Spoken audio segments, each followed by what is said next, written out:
A paz do Senhor Jesus Cristo, meus amados irmãos, aqui é o pastor Luiz Fabiano Leles, e nós estamos em mais uma gravação das lições da Escola Bíblica Dominical da CPAD. Esse trimestre nós estamos estudando sobre a Igreja de Cristo e o Império do Mal.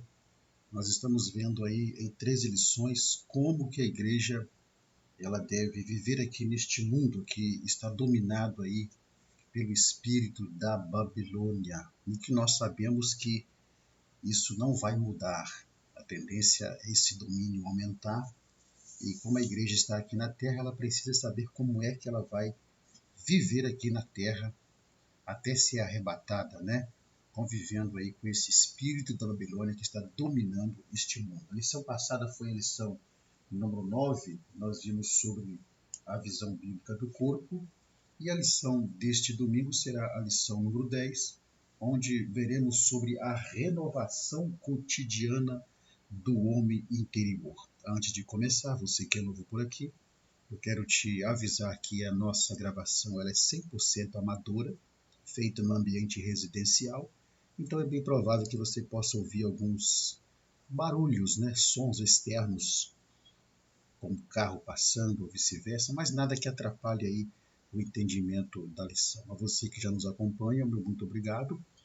E vamos juntos aí agora falar sobre essa importância que tem da renovação do nosso homem interior. E o textuário dessa lição diz assim: por isso não desfalecemos, mas ainda que o nosso homem exterior se corrompa, o interior, contudo, se renova de dia em dia. 2 Coríntios capítulo 4 e o versículo 16. A verdade prática diz assim: por instrumentalidade do Espírito Santo, os salvos experimentam a renovação interior em meio às adversidades externas.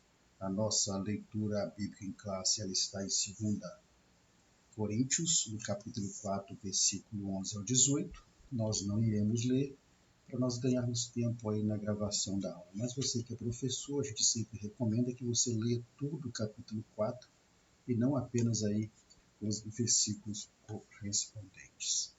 Pois bem, meus queridos, lição número 10, a renovação cotidiana do homem interior. O que nós veremos, né, de uma forma mais detalhada nessa lição? Uma lição muito tranquila, muito fácil, fala mais de uma questão de renovação espiritual, então creio que nós não iremos demorar aqui na ministração dessa lição.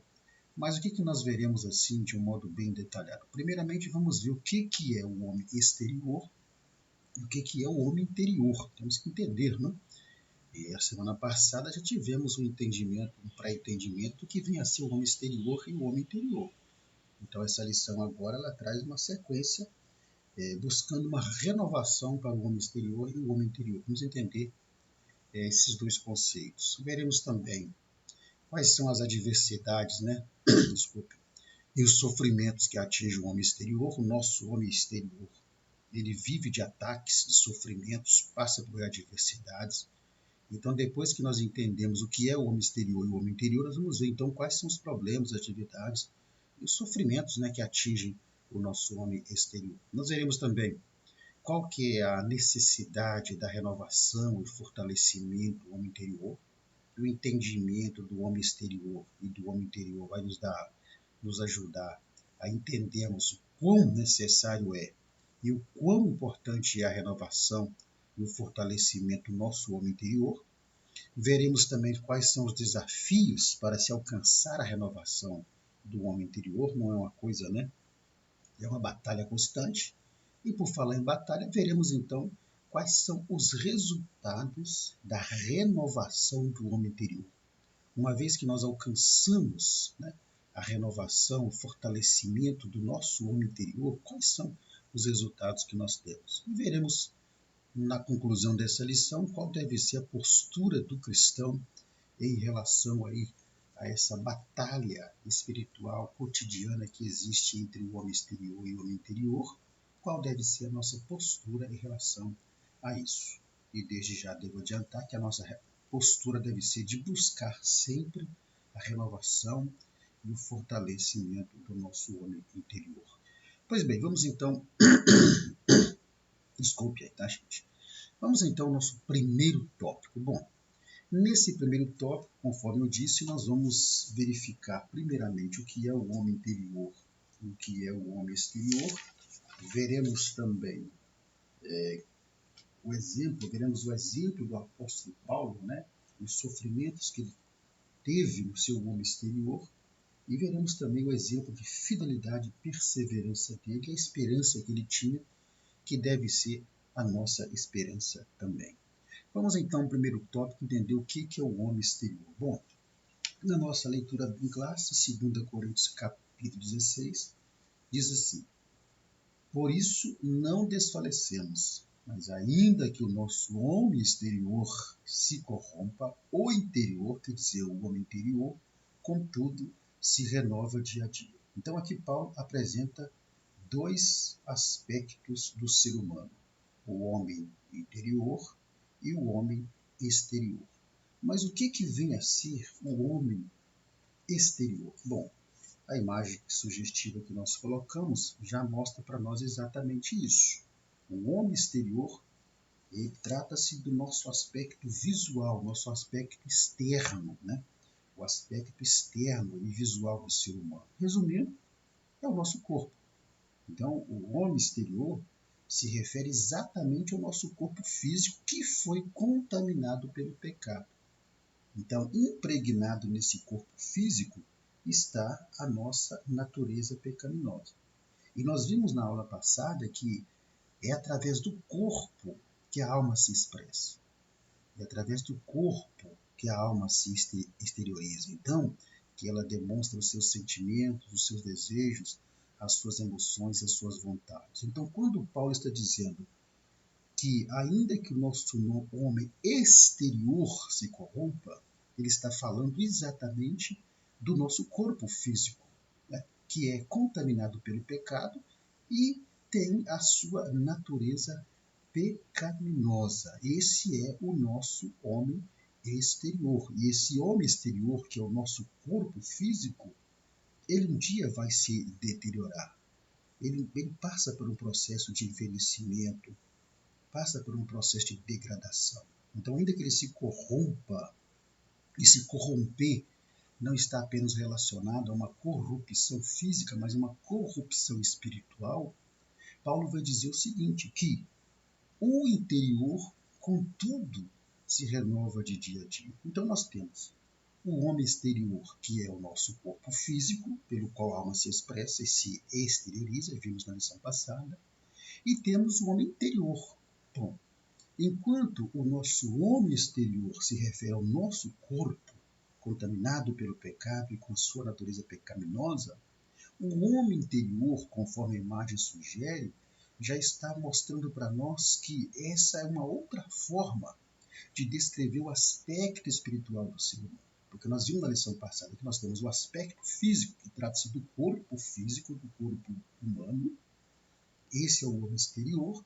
E o homem interior está se referindo exatamente ao aspecto espiritual do ser humano. Neste caso, o homem interior se refere ao quê? Se refere aos dois elementos que fazem parte da parte espiritual do homem, da parte imaterial do homem, que é exatamente a alma e o espírito.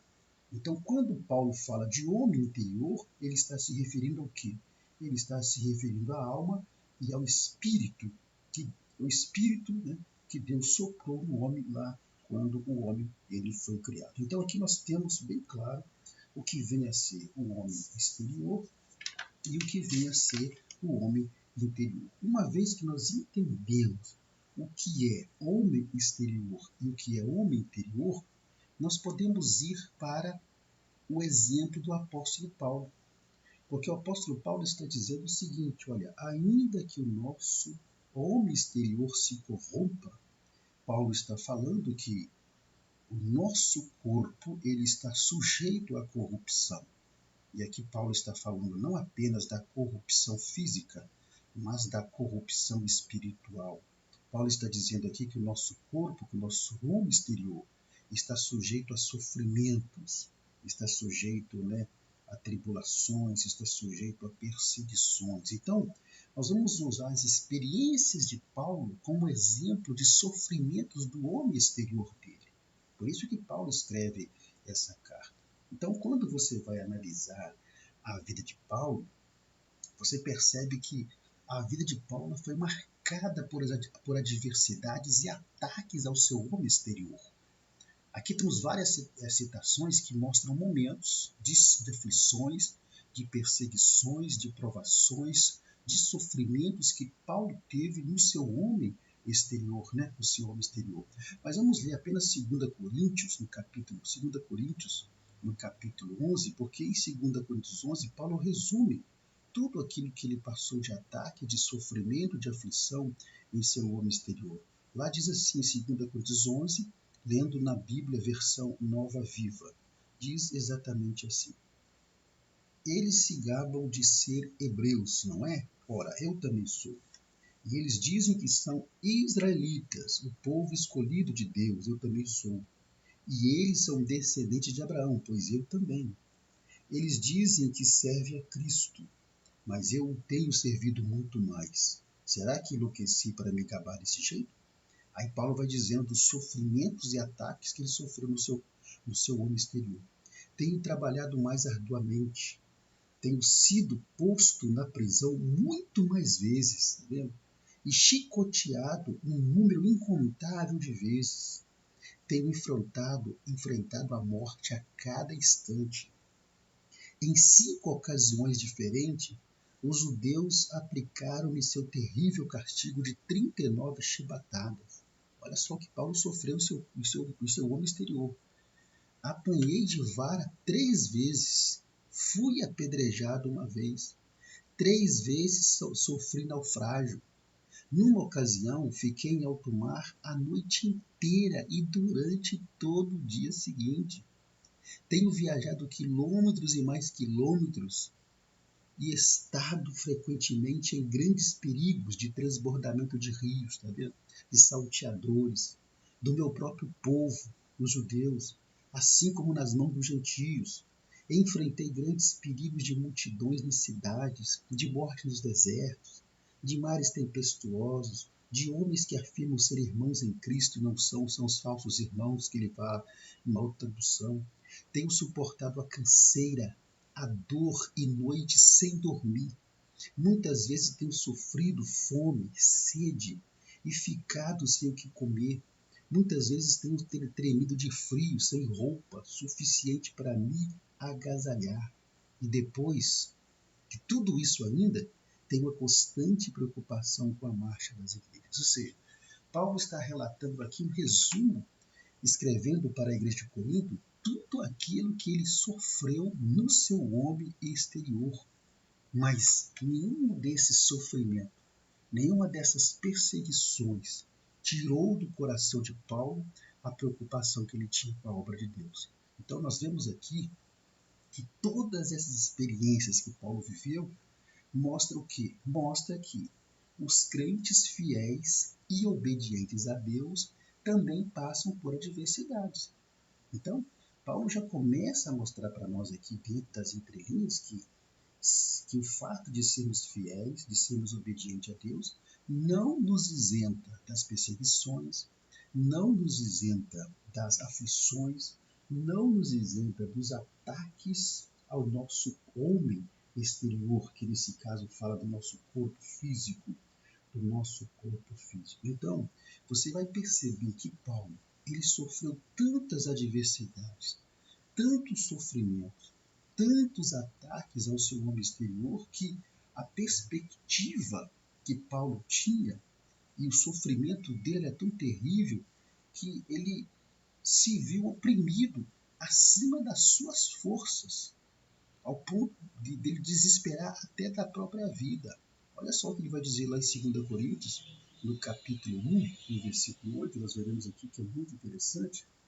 2 Coríntios, capítulo 1 e versículo 8. Vou voltar para a versão tradicional, né, da Almeida, corrigida, que os irmãos estão mais acostumados com essa tradução. Então, vamos lá. 2 Coríntios, capítulo 1, no versículo 8, Paulo vai dizer exatamente assim. Olha só isso, que interessante.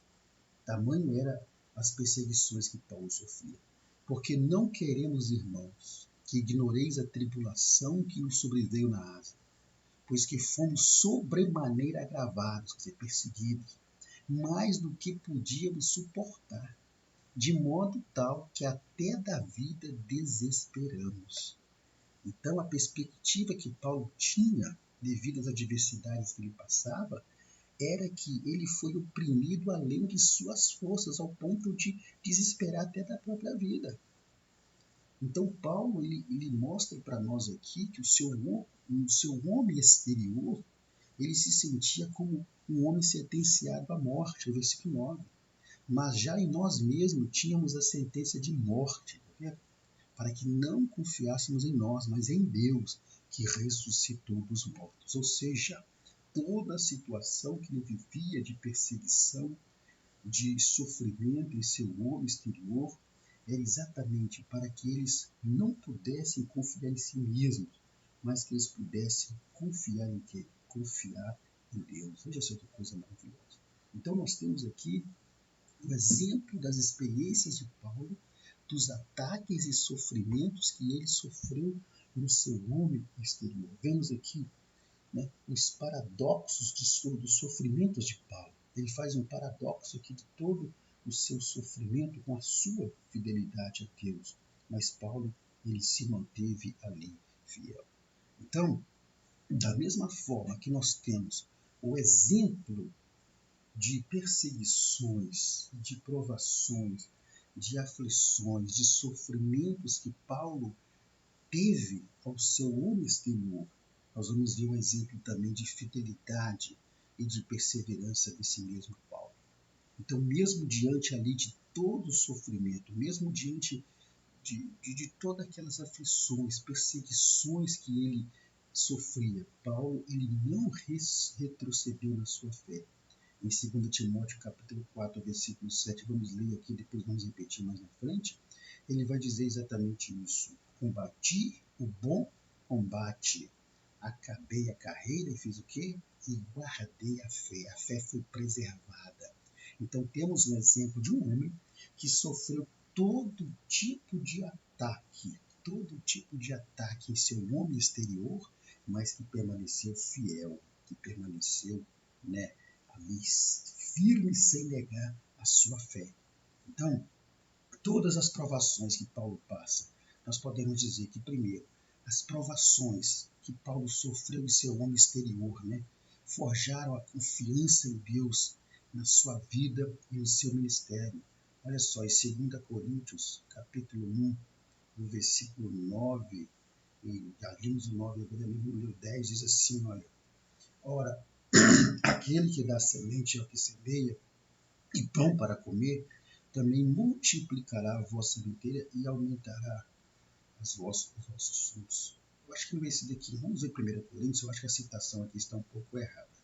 1 Coríntios capítulo 2 capítulo 1, vamos dizer esse aqui, capítulo 1, versículo 9 e o versículo 10. É isso mesmo, né? Olha só. Fiel é Deus, pelo qual fostes chamados para a comunhão de seu Filho Jesus Cristo. Vendo? Ainda, esse versículo é muito interessante que nós vemos aqui. Diz assim, o versículo 10 aqui. Vamos lá, irmãos. É 2 Coríntios capítulo 1, versículo 9 e 10. Assim. Mas já em nós mesmos tínhamos a sentença de morte. Lemos aquela hora. Eu confundi aqui pensando que é o primeiro, mas é o segundo mesmo. O versículo 10 diz assim. O qual nos livrou de tão grande morte e livrará, em quem esperamos que também nos livrará ainda. Então vemos que as provações que Paulo sofreu em seu homem exterior forjaram uma maior confiança dele em Deus, né? Tanto na sua vida como no seu ministério. Quando ele escreve para Filipos, no capítulo, em Filipenses capítulo 4, Filipenses 4, versículo 12 e 13, ele diz o seguinte, olha, sei estar abatido e sei também ter abundância. Em toda maneira e em todas as coisas estou instruído, tanto a ter fartura como a ter fome, tanto a ter abundância como a padecer necessidade. Posso todas as coisas naquele que me fortalece. Quando Paulo diz que pode todas as coisas naquele que me fortalece, ele está falando que podia suportar e vencer todas as perseguições, provações e aflições que ele sofria em seu homem exterior, naquele que fortalecia ele, que é o Senhor Jesus. Então, as provações que ele sofreu, aflições, forjou uma maior confiança dele em Deus. Ele reconheceu que as suas fraquezas são instrumentos do poder de Deus. Olha o que ele vai dizer lá em 2 Coríntios, capítulo 12, versículos 7 a 10. Estamos analisando o primeiro tópico, onde fala do sofrimento exterior, mostrando o exemplo de Paulo em seu sofrimento no mundo exterior, mas também o exemplo de fidelidade que ele deu, apesar de toda perseguição e ataques ao seu mundo exterior. Capítulo 12 de 2 Coríntios, versículo 7 ao 10, diz assim, olha só. E para que não me exaltasse pelas excelências das revelações, foi-me dado um espinho na carne, a saber, um mensageiro de Satanás, para me esbofetear a fim de não me exaltar, acerca do qual 3 vezes orei ao Senhor para que se desviasse de mim. No versículo 10 ele diz assim, pelo que sinto prazer nas fraquezas, nas injúrias, nas necessidades, nas perseguições, nas angústias, por amor de Cristo, porque quando estou fraco, então estou forte. Então percebam que o exemplo de fidelidade de Paulo e perseverança em meio às provações e lutas que ele sofria, ele reconhecia que as fraquezas dele eram instrumento para o poder de Deus. O problema que ele tinha no espinho da carne, que ninguém sabe o que é, aquilo era para ele um fortalecimento, era para a manifestação do poder de Deus. Paulo tinha consciência que a sua vida estava a serviço do Mestre e que a sua vida era em favor dos escolhidos para a glória de Deus. O versículo, capítulo 1, 2 Coríntios capítulo 1, versículo 12 ao 14, diz exatamente assim, porque a nossa glória é esta, o testemunho da nossa consciência de que com simplicidade e sinceridade de Deus, não com sabedoria carnal, mas na graça de Deus, temos vivido no mundo e maiormente convosco. Porque nenhuma outras coisas vos escrevemos, senão as que já sabeis ou também reconheceis, e espero que também até o fim as reconhecereis, como também já em parte reconheceste em nós, que somos a vossa glória, como também vós sereis a nossa no dia do Senhor Jesus. O que Paulo está dizendo aqui é que ele foi chamado para o serviço do Mestre em favor dos escolhidos e para a glória de Deus, isso independente dos ataques e dos sofrimentos que ele sofria em seu corpo, em seu homem exterior. Então, para terminarmos esse exemplo de fidelidade e de perseverança de Paulo, mesmo mediante ataques ao seu homem exterior, Paulo deixou bem claro que em todas as situações ele jamais abandonou a verdade, ele jamais negou a fé. Então, quando nós observamos essa postura de Paulo de fidelidade, de perseverança, diante dos ataques, das aflições, das provações, das perseguições que ele sofria ao seu homem exterior, ele vai deixar um legado. E qual é o legado que Paulo vai deixar? É um legado de fidelidade e de perseverança. Aí nós voltamos lá em 2 Timóteo, capítulo 4, o versículo 7, que diz exatamente assim: combati o bom combate, acabei a carreira e guardei a fé. Quer dizer, eu combati o bom combate, as batalhas, as lutas do meu homem exterior contra o meu homem interior, os sofrimentos que eu passei, as perseguições que eu sofri, as aflições que eu sofri, eu combati. Isso é um bom combate. Por quê? Olha só, Paulo considerava toda a sua vida, todas as adversidades, todas as perseguições que ele teve, ele considerava isso um bom combate. Por quê? Porque é um combate para a vida eterna e não um combate para a morte. Vencer esse combate era herdar a vida eterna. E acabei a carreira. Qual foi a carreira que Paulo está se referindo? A sua carreira de mestre da lei? Não. A carreira de um homem usado no ministério, de um homem usado por Deus, no chamado que Deus deu a ele. E o que é melhor ainda, guardei a fé. Então ele deixa um legado de fidelidade e de perseverança, mesmo diante de todas as adversidades sofridas em seu homem exterior.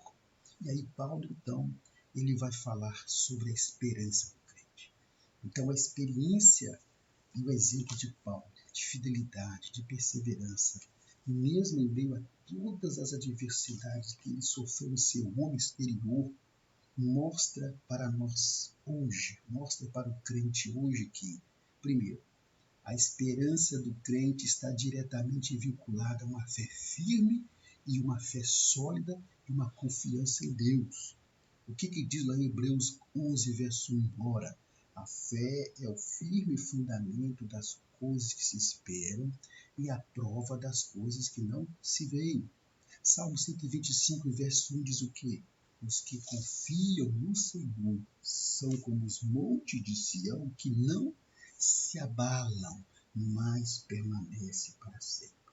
Então, esse exemplo de Paulo, de sofrimento no seu homem exterior, e mesmo diante de todo o sofrimento, ele se manteve firme. Mostra para nós, então, que a esperança nossa, ela está vinculada diretamente a uma fé firme, sólida e uma verdadeira confiança em Deus. Olha que maravilhoso. A imagem que você está vendo aí é uma imagem que mostra para nós, remete para nós a experiência de Sadraque, Mesaque e Abednego quando foram lançados na fornalha de fogo ardente. Eles mantiveram, mesmo diante das adversidades, mesmo diante daquilo que aguardava a eles, para o corpo exterior deles, para o homem exterior deles, que era o corpo físico, eles se mantiveram o quê? Se mantiveram firmes, se mantiveram uma fé sólida, uma verdadeira confiança em Deus. Então essa é a esperança do crente. Ela está firmada na fé. No caso de Sadraque, Mesaque e Abednego, eles foram bem, não vamos contar a história que os irmãos conhecem, os irmãos professores conhecem, mas ele disse para o rei, né? Não, nós não temos que te responder sobre esse negócio, porque se Deus quiser nos livrar, ele vai nos livrar. Se não quiser, nós estamos prontos para morrer ali. Isso é o quê? Isso é uma fé firme, é uma confiança em Deus. Então, a experiência de Paulo mostra para nós que se nós queremos ter esperança em meio às adversidades, aos ataques, às aflições que vêm sobre o nosso corpo, nós precisamos ter uma fé sólida e firme. Outra coisa que nós aprendemos, né, com as experiências de Paulo, tanto do sofrimento como da perseverança e fidelidade dele, é que nós não estamos isentos, o crente não está isento de nenhuma adversidade. Na 2 Timóteo, capítulo 3, versículo 12, Paulo vai dizer o seguinte, olha, e também todos que piamente querem viver em Cristo padecerão perseguições. Então Paulo deixa bem claro isso. Nós iremos sofrer perseguições em nosso homem exterior. Deus não vai nos livrar das perseguições, mas vai nos livrar dentro das perseguições.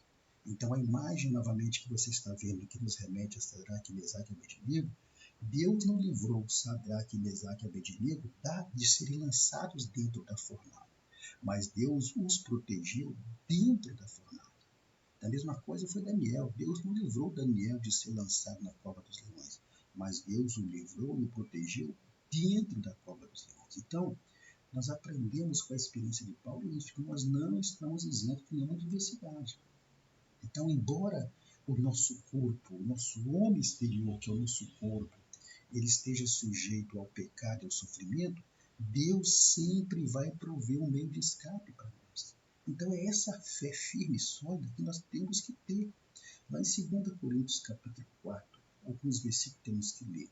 Capítulo 4, versículo 8 e 9, diz assim, olha, em tudo somos atribulados, mas não angustiados, perplexos, mas não desanimados, perseguidos, mas não desamparados, abatidos, mas não destruídos. Tá vendo? Então, em 1 Coríntios capítulo 10, versículo 13, vai dizer exatamente assim, 10 e 13. Olha só o que diz lá. Não veio sobre vós provação, senão humana, mas fiel é Deus, que vos não deixará tentar ou provar acima do que podeis. Antes, com a tentação, que aqui é provação, dará também escape para que possais suportar. Foi o que aconteceu com Sadraque, Mesaque e Abednego, foi o que aconteceu com Daniel e foi o que aconteceu também com o apóstolo Paulo. Então, mesmo que o nosso homem exterior esteja sujeito ao pecado, sujeito ao sofrimento, sujeito aos ataques, Deus sempre vai prover um meio de escape. Se você quer ter essa esperança, você precisa então ter uma fé firme, uma fé sólida e uma confiança em Deus como o apóstolo Paulo tinha, que independente de qualquer circunstância, de qualquer adversidade que vinha sobre o seu homem exterior, ele permaneceu firme, permaneceu em pé, permaneceu adorando e louvando a Deus até a sua morte. Então, nesse primeiro tópico, nós aprendemos sobre o sofrimento exterior, vimos o que é o homem exterior e o homem interior, vimos o exemplo do apóstolo Paulo, as experiências que ele teve de perseguições, aflições, ataques, sofrimento ao seu homem exterior, mas vimos também o seu exemplo de fidelidade, de perseverança que ele teve em meio a todas as diversidades e ataques que ele sofreu ao seu homem exterior. Pois bem, e nós vimos que o nosso homem exterior trata-se do nosso corpo físico, e o nosso homem interior trata-se da nossa alma e do espírito.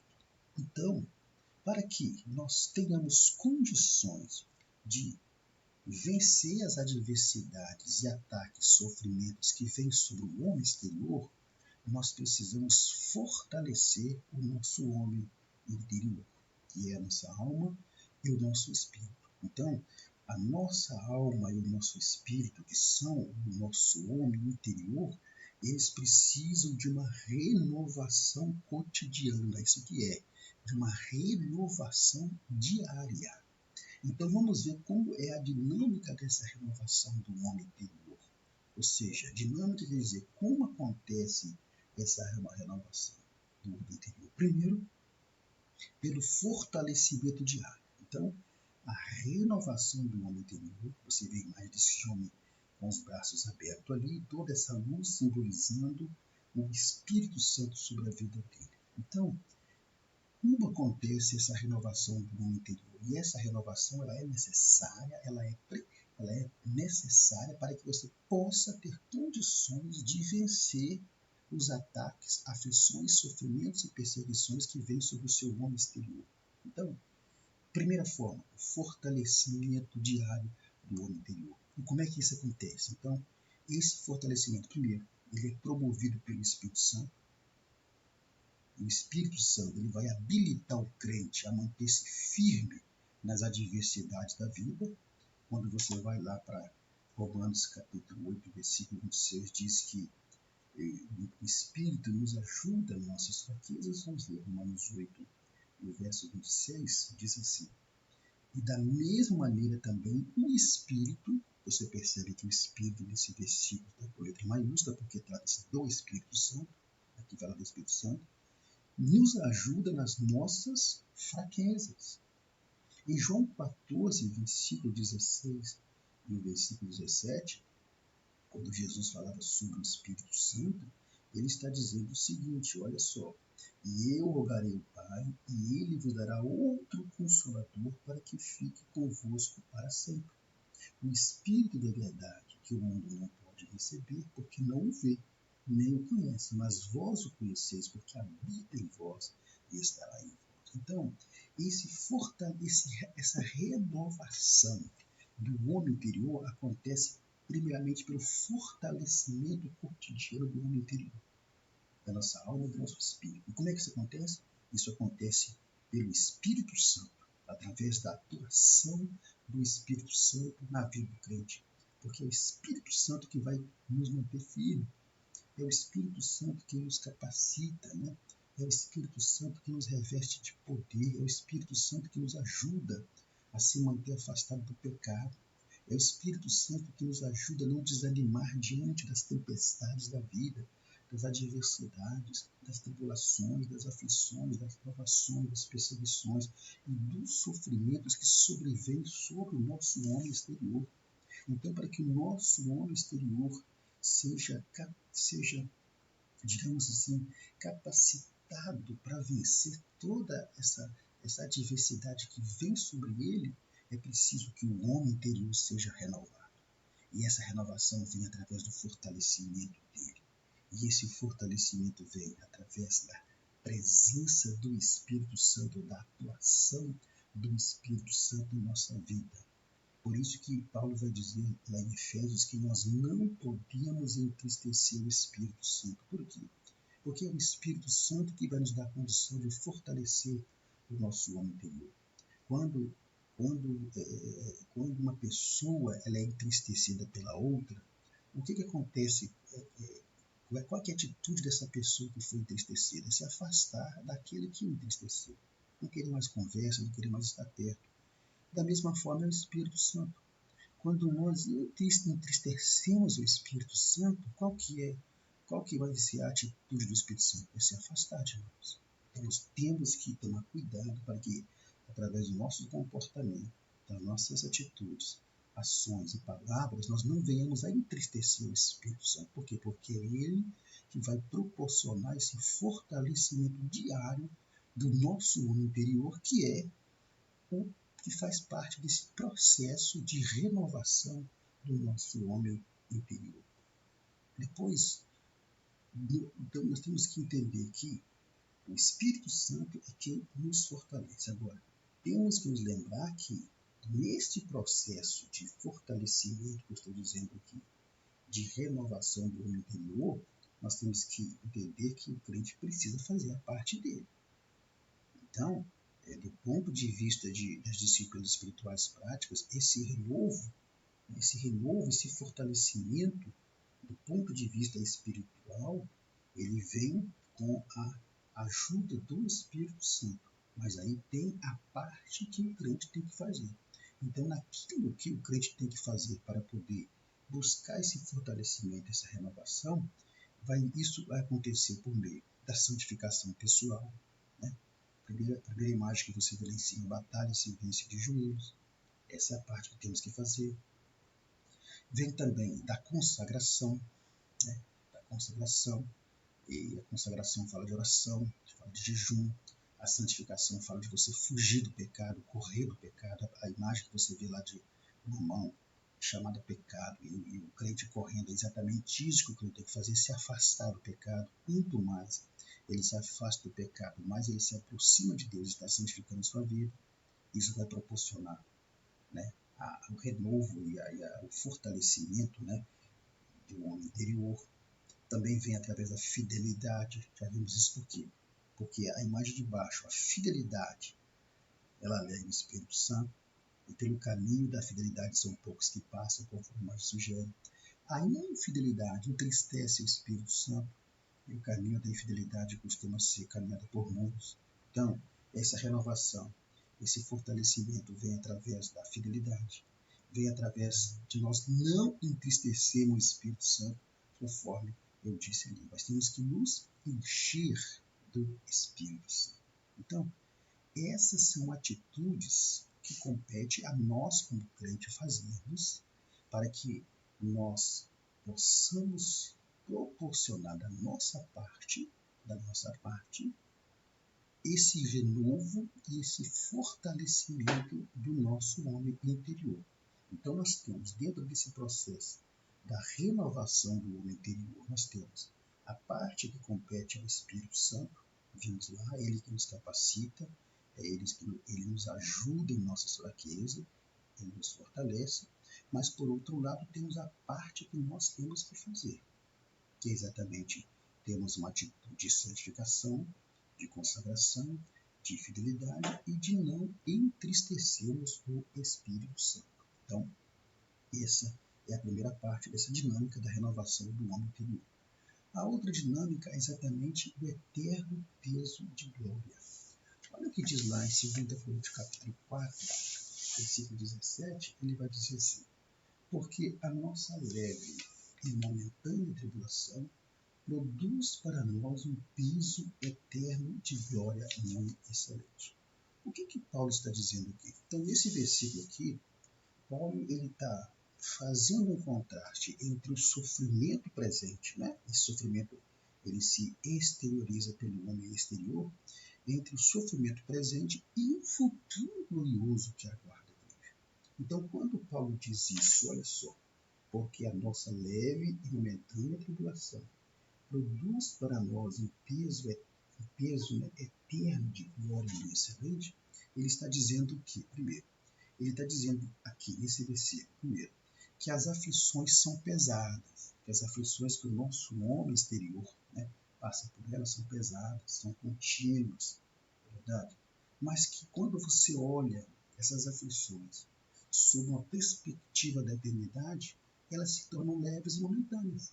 Então a imagem que você está vendo aí de um homem segurando uma pedra e essa rocha, né, uma pedra grande, e essa pedra grande ou essa rocha simbolizando aflições, provações, adversidades, se você olhar para elas, se torna pesado. Mas quando você olha para cima, a imagem sugere isso, o que vai acontecer? Essas aflições se tornam leves, se tornam momentâneas. Então, esta glória que você está vendo lá em cima, então ali a imagem como se o homem estivesse com toda a aflição e provação sobre a sua vida, mas ele está olhando para o que aguarda lá em cima. Ele está olhando o momento em que vai receber a coroa da glória, a coroa da justiça, a coroa de honra, a coroa da vitória. Então, esta glória que você vê no futuro, ela supera o sofrimento e vai superar o sofrimento tanto em intensidade quanto também em duração e acima de toda comparação. Olha o que Paulo vai dizer em Romanos capítulo 8, versículo 18 sobre isso, que é realmente impressionante. 8:18 diz assim, olha só, porque para mim tenho por certo que as aflições desse tempo presente não são para comparar com a glória que nós há de ser revelada. É exatamente a imagem que você está vendo.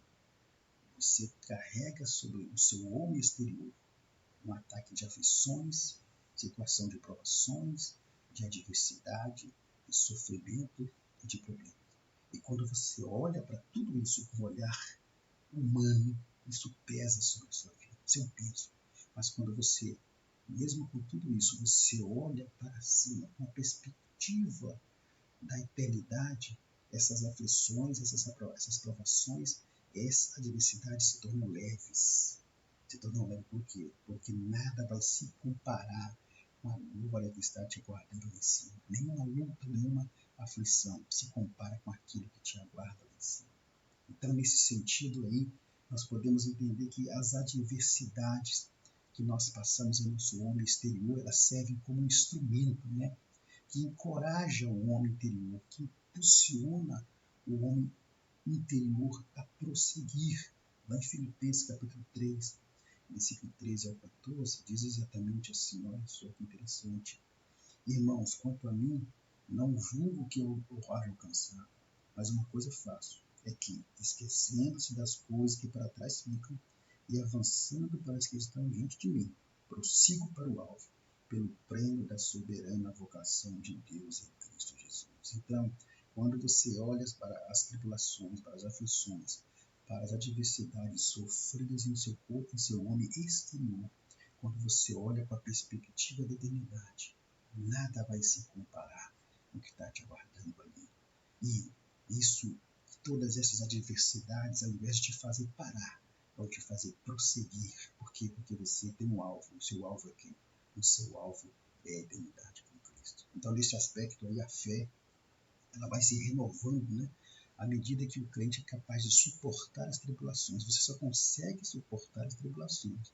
Você só consegue suportar as aflições, as adversidades, os sofrimentos em seu homem exterior, quando você olha para tudo isso com a perspectiva da eternidade. Aí, esse eterno peso de glória. Por quê? Porque você não terá, essas lutas serão leves, podem ser pesadas, mas se tornam leves. E aí, porque você está visando algo muito maior, lá na frente. Dessa forma, o que acontece? O seu homem interior, ele é renovado, ele é fortalecido. Quando você olha para as aflições, para as provações, para as adversidades, para o sofrimento do homem exterior, quando você olha para tudo isso com a perspectiva da eternidade, então seu homem interior é fortalecido, é renovado e você tem condições de prosseguir. Dando sequência aqui, vemos ainda sobre a visão da eternidade. Aí Paulo, lá no versículo 18 de 2 Coríntios 4, vai dizer assim: não atentando nós nas coisas que se veem, mas nas que não se veem, porque as que se veem são temporais e as que se não veem são eternas. E aqui Paulo dá mais uma receita de como você pode renovar e fortalecer o seu homem interior para vencer as aflições, tribulações, provações e sofrimentos que vêm sobre o seu homem exterior. É você tendo uma visão da eternidade. Então, nesse versículo aqui, o que Paulo está fazendo? Paulo está enfatizando a importância de nós mantermos uma visão espiritual e eterna, exatamente fazendo um contraste com as preocupações e distrações efêmeras do mundo material. Porque se você olhar para o mundo material, olhar para as coisas, né, que se vê e fala daquilo que é o material. Então, se você se preocupar, se você focar no mundo espiritual, no mundo material, digo, nessas coisas que são passageiras, que são efêmeras, o que vai acontecer? Simplesmente você vai parar. Então, o que Paulo está dizendo aqui é que o nosso foco ele tem que ser naquilo que é espiritual. Então, neste caso aqui, somado ao fortalecimento e aquela renovação diária, né? O crente, então, ele deve viver sob a perspectiva da eternidade. Colossenses 3, verso 2, olha só o que diz lá. Colossenses 3, verso 2, diz exatamente assim. Versículo 1, vamos ler 1 e 2. Portanto, se já ressuscitaste com Cristo, buscai as coisas que são de cima, e não as que são da terra. Pensai nas coisas que são de cima, e não nas que são da terra. Então, o que é isso aqui? O que Paulo está dizendo aqui, fortalecendo o que diz em Coríntios, é que nós temos que ter uma perspectiva, temos que ter uma visão espiritual e eterna, se nós queremos que o nosso homem interior seja renovado e não focarmos naquilo que é o material. Por quê? Porque aquilo que é material é efêmero, é passageiro, é corruptível. A primeira imagem que você vê aí, você vê, né, a imagem sugestiva da morte recebendo um homem e cheio de dinheiro, e o que a morte está dizendo para ele: olha, pode deixar tudo aí do lado porque aqui não há onde usar. Por quê? Porque lá é uma vida de eternidade com Deus, onde as riquezas do mundo não entram, mas é um lugar de riquezas espirituais. Então, quando você tem uma visão da eternidade, o que vai acontecer? Você vai ter uma renovação, um fortalecimento do seu homem interior que vai focar mais naquilo que é o espiritual.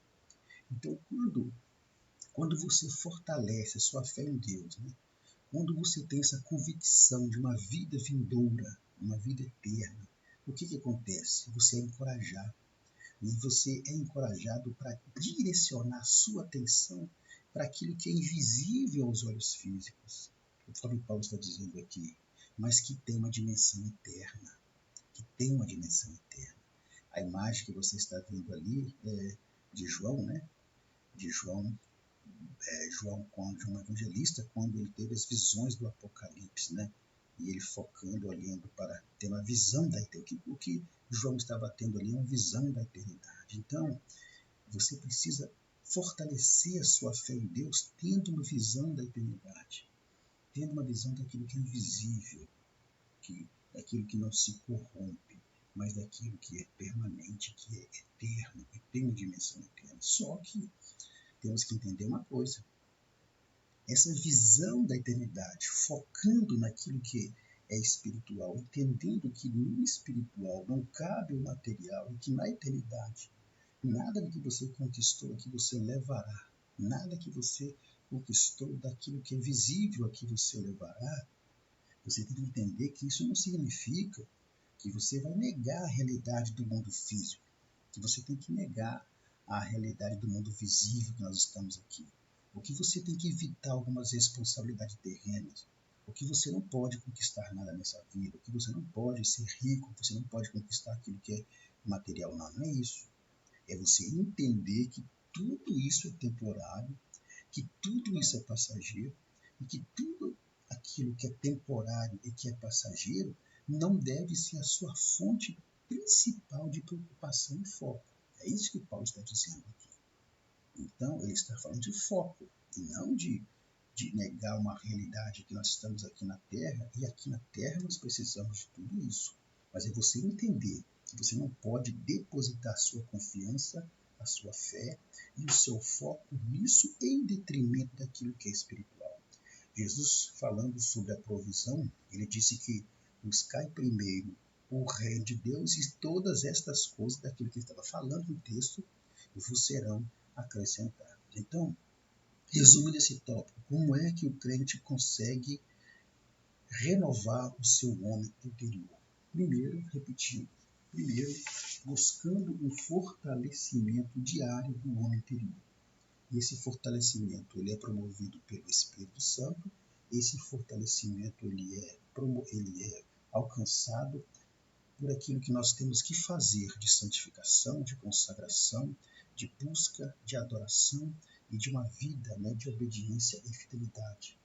Que nós alcançamos essa renovação do homem interior a partir do momento que nós olhamos todas as aflições que sofremos nesse homem exterior com a perspectiva da eternidade. Aí aquilo que é pesado se torna leve. E que nós temos que ter uma visão da eternidade focando naquilo que é o espiritual. Porque aquilo que é o espiritual é que vai permanecer e aquilo que é o material vai ser destruído. E aí então você estará renovando o seu homem interior e dessa forma você terá condições de vencer os sofrimentos, os ataques que você passa através do seu homem exterior. Então, a partir de hoje, veja as suas dificuldades, as suas adversidades, sofrimentos do seu homem exterior, uma perspectiva da eternidade. Porque dessa forma você vai estar sendo fortalecido, renovado no seu homem interior. É só você lembrar o que o escritor aos Hebreus disse: olha, ainda um pouco cheio de tempo, o que há de vir virá e não tardará. Quando você tem essa perspectiva, você consegue vencer as diversidades que sobrevêm sobre o seu homem exterior. E para nós finalizarmos, nós já chegamos até aqui entendendo então que nós precisamos de buscar a renovação do nosso homem interior para podermos alcançarmos a vitória das batalhas enfrentadas pelo homem exterior. Nós temos que entender que existem alguns desafios para que nós alcancemos essa renovação do homem interior. E que desafio é esse? Esses desafios fazem parte desse império do mal que está dominando aí o mundo que estamos vendo nessa lição e que vai continuar dominando. E quais são esses desafios? O primeiro desafio é a cultura secularista. O que é essa cultura secularista? Então, essa cultura secularista, ela nada mais é do que um sistema, materialista, por sinal, um sistema materialista sem Deus, contra Deus, um sistema que nega a realidade espiritual, um sistema que nega as verdades bíblicas, um sistema que nega todo o conjunto de valores que são provenientes da palavra de Deus. Então é um sistema que diz não a Deus, não a Bíblia e não também a religião. Então, a cultura secularista está muito ligada ao quê? Ao secularismo. Então, essa cultura secularista que vemos aí, que expulsa Deus, expulsa a Bíblia, expulsa a religião, expulsa todos os valores bíblicos da palavra de Deus, é o resultado exatamente da influência desse espírito da Babilônia que domina o mundo. Desse espírito da Babilônia que está infiltrado em todos os sistemas do mundo, inclusive em grandes partes do meio cristão, que procura exatamente, se infiltrando no meio cristão, fazer o quê? Esmagar a vida espiritual dos crentes. Então, o grande problema é que o grande desafio é que esse sistema secularista tem se infiltrado dentro de algumas igrejas, através de atitudes, comportamentos, relativismo, como veremos daqui a pouco. Então, em Atos 17, versículo 5, diz assim, aqui não, esquece esse versículo aqui, não faz sentido aqui, mas visa massacrar a vida espiritual dos crentes. Então, esse é o primeiro desafio, vencer essa cultura secularista que diz não a Deus, não à Bíblia e não à religião e a tudo que se refere ao espiritual. Então, essa cultura secularista, ela é marcada pelo secularismo, conforme eu disse lá atrás. E o que é o secularismo? O secularismo nada mais é do que uma ideologia que ele promove a ausência de qualquer obrigação relacionada à autoridade ou crença em Deus, o que exclui Deus, exclui tudo aquilo que se refere a Deus. Então, o secularismo, que é essa ideologia, né, ela é uma forma de ver o mundo, onde se reconhece apenas o aqui e agora. Então, conforme a imagem que você vê, dois homens conversando que adotam essa cultura secularista, um está dizendo para o outro, olha, nós precisamos apreciar o aqui e o agora. Mesmo porque essa questão de espiritualidade, isso é bobagem. Essa questão de mundo espiritual é bobagem. O importante, o real, é aquilo que nós vemos, é aquilo que nós sentimos, é aquilo que nós podemos tocar. É o aqui e agora, é o que vivemos aqui e agora. E todo esse pensamento tem como base exatamente o quê? O secularismo. Por isso a imagem, né, dessa base de tijolos, porque essa base de tijolos que está sendo construída aí representa exatamente o secularismo. Então, o secularismo, toda discussão sobre Deus, toda discussão sobre religião, toda discussão sobre a Bíblia, tudo aquilo que se refere a Deus se torna irrelevante e se torna o quê? Desnecessário. Por quê? Porque nós precisamos apreciar o aqui e agora. Porque essa coisa de Deus, essa coisa de religião e essa coisa de Bíblia Sagrada, isso é papo furado. Então, esse é o primeiro desafio.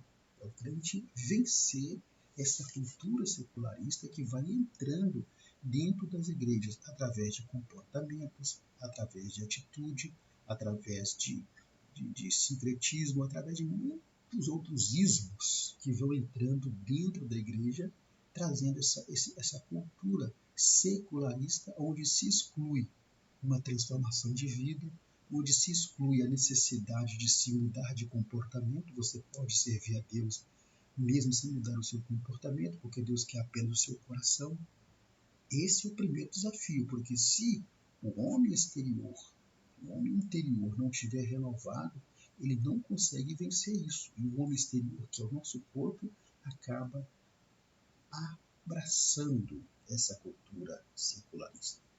O segundo desafio é exatamente o relativismo doutrinário. Já falamos sobre isso em lições passadas, né? O relativismo doutrinário é aquela uma visão de que as doutrinas fundamentais da Bíblia são relativas. Sabemos isso, não vamos focar muito aqui, né? E que essas doutrinas, por serem relativas, elas podem, né, variar de acordo com as diferentes perspectivas culturais da sociedade, perspectivas históricas, individuais. É o que você está vendo na primeira imagem ali. Para essa visão, né, do relativismo doutrinário, que é o segundo desafio para a renovação do homem interior, é exatamente as pessoas dizerem que a Bíblia é quadrada. Então, nesta visão, as verdades bíblicas não são absolutas e podem sofrer modificações. Então, essa imagem engraçada que eu coloquei ali, dizendo assim, olha, você é tão quadrada, Bíblia, você precisa de passar por uma atualização, atualizar suas doutrinas, atualizar o que você ensina. Você é muito quadrada, antiquada. Então, o relativismo doutrinário é um desafio porque os mais engajados nesse relativismo doutrinário são cristãos.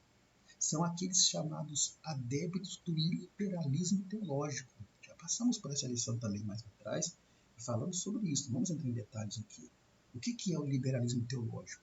É exatamente uma corrente teológica que tem como premissa principal que a negação da inspiração da Bíblia, da suficiência da Bíblia, da autoridade e inerrância da Bíblia, negam a autenticidade dos milagres de alguns fatos da Bíblia, registrados na Bíblia, ou seja, eles transformam a Bíblia num livro mitológico, falam que toda aquela história do Antigo Testamento de Moisés, Mar Vermelho, travessia, pragas, tudo aquilo ali é mitológico, não foi realmente, não foi real aquilo. Então, na verdade, os cristãos que aderem a essa corrente teológica chamada liberalismo teológico estão influenciados pelo espírito da Babilônia em contrapartida ao trazendo o relativismo doutrinário.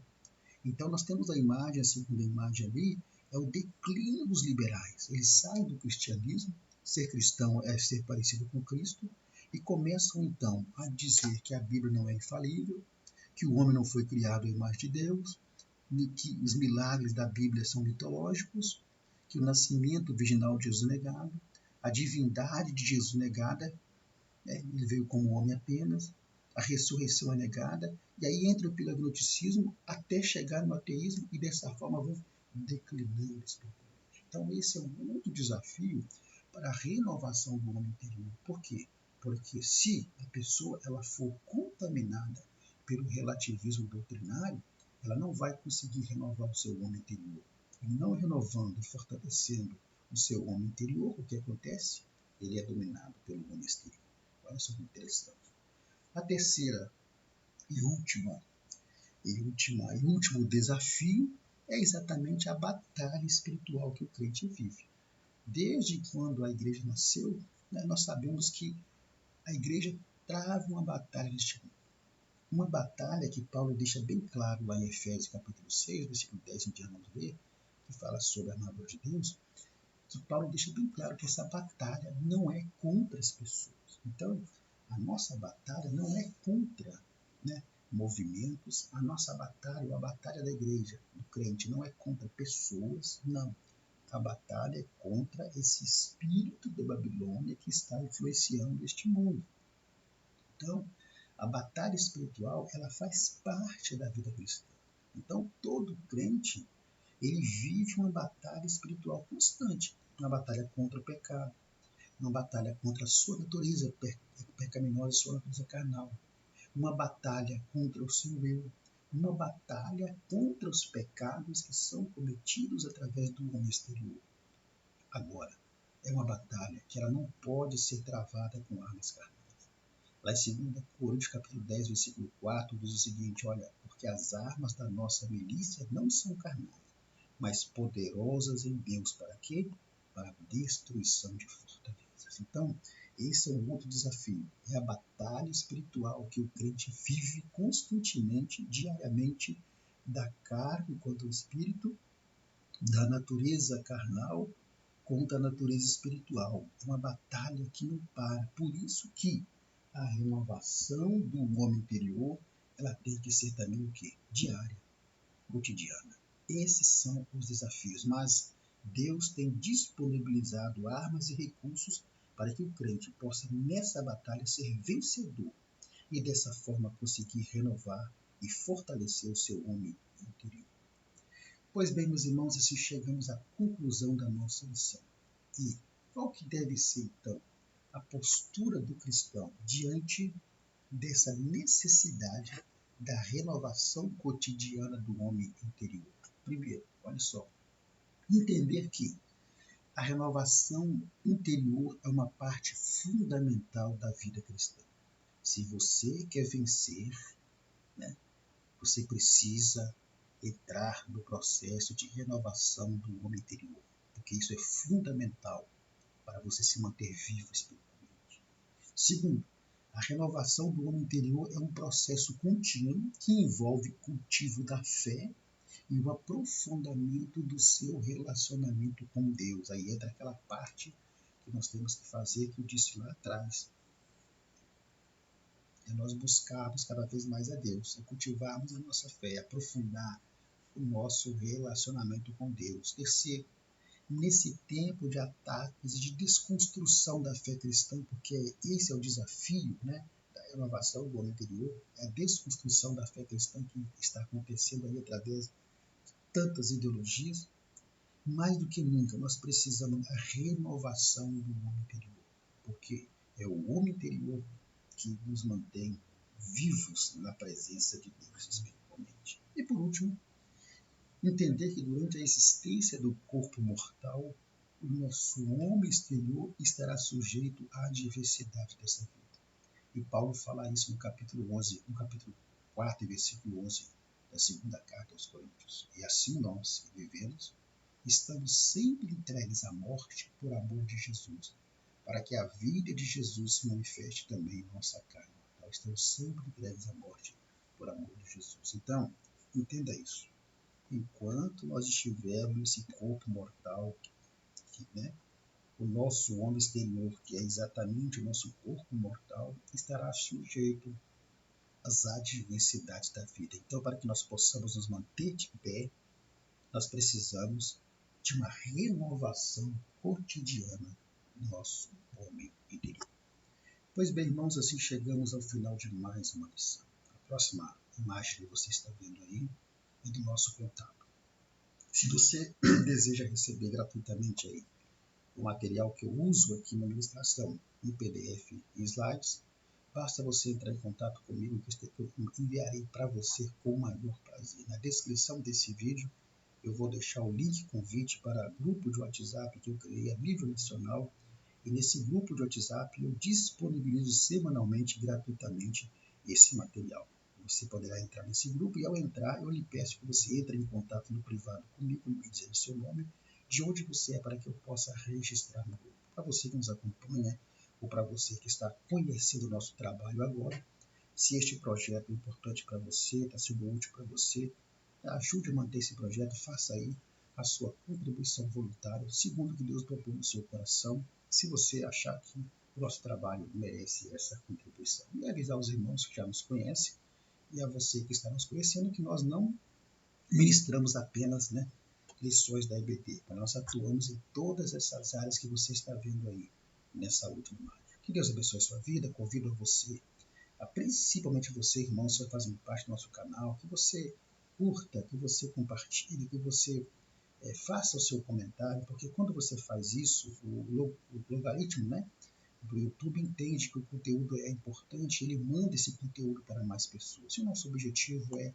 ajudar os professores da EBD para que tenhamos um EBD cada vez melhor. A minha missão é explicar, simplificar e não complicar. Por isso que em todas as nossas ministrações das lições, você vai perceber que a nossa ministração ela procura simplificar o máximo possível a lição, porque é isso que é importante para que o aluno entenda a lição. Que Deus abençoe sua vida.